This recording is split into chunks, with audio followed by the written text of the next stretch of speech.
Hi, I'm Andrew. I'm with Yifei Zhao again. This is Module 5 of CINE 003. UAV Pilot Ground School. And today we're talking about the Restricted Operator Certificate, Aeronautical, Rock A, Radio Communications, and it's all about talking. Exactly. So tell us about this. Radio Communications, Restricted Operator Certificate Aeronautical, Rock A. So let's talk about the background for Rock A. Rock A is required by operators using any aeronautical mobile frequencies. Okay.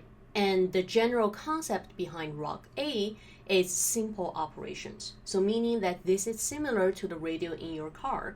It does not require any external switching. All the frequency is already predetermined.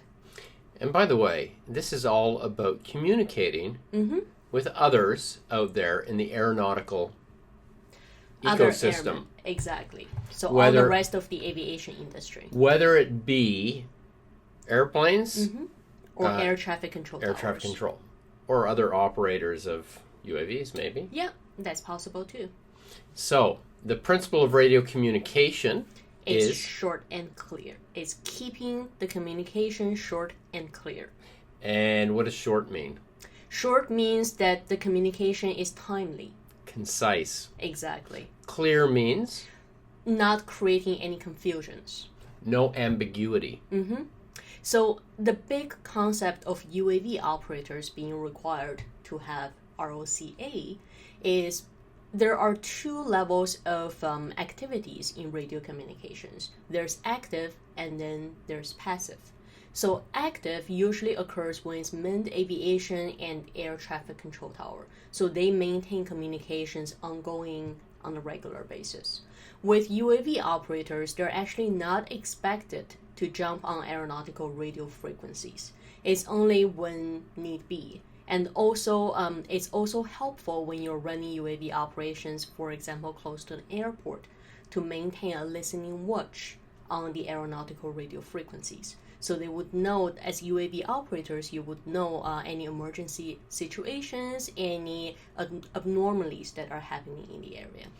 And in this module, we'll be talking about the general radio communications procedures, operating procedures, speech transmission techniques, time and date, the ITU phonetic alphabet, which is things like alpha, Alpha, Charlie, Alpha, Bravo, Charlie, Delta, so all the phonetic alphabet.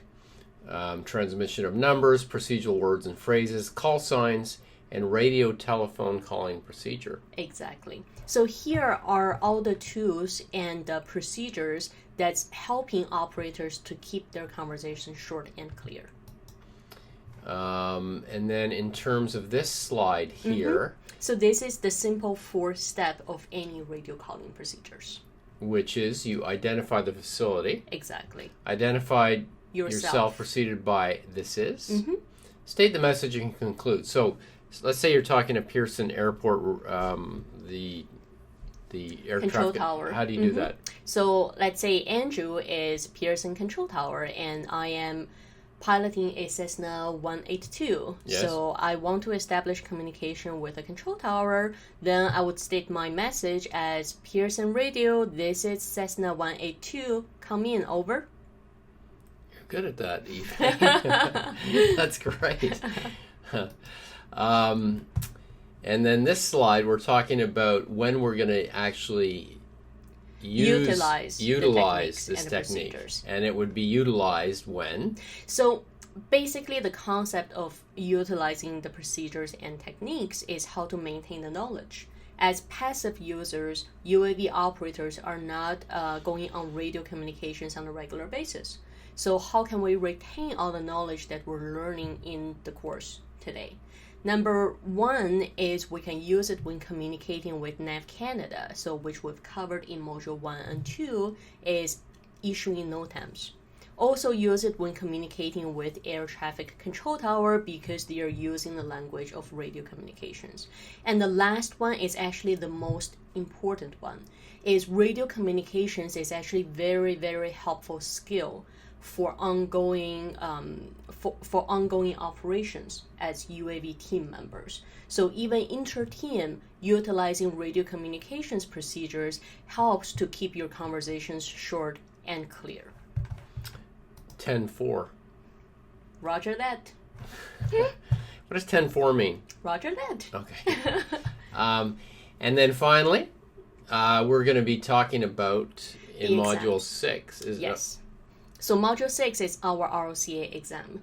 So it's an actual exam with an examiner in the class. Correct. Yes. Examiner is Industry Canada appointed examiner. And you need government-issued ID with address. The address is for mailing out your certificate. Okay. And that's done in Module 6, though. Correct. Okay. So we're just giving you a quick synopsis of that. Yes. Or just letting students know what's required for the exam. This is the first exam in the course. Just going back to the actual procedure here. Yifei Zhao, this is Andrew. It's time to conclude. Over. Andrew, this is Yifei. Copy that. Over and out. This is Module 5. Radio communications. Lots of talking in this one. So get ready. Feel free to start talking. Talk to you soon.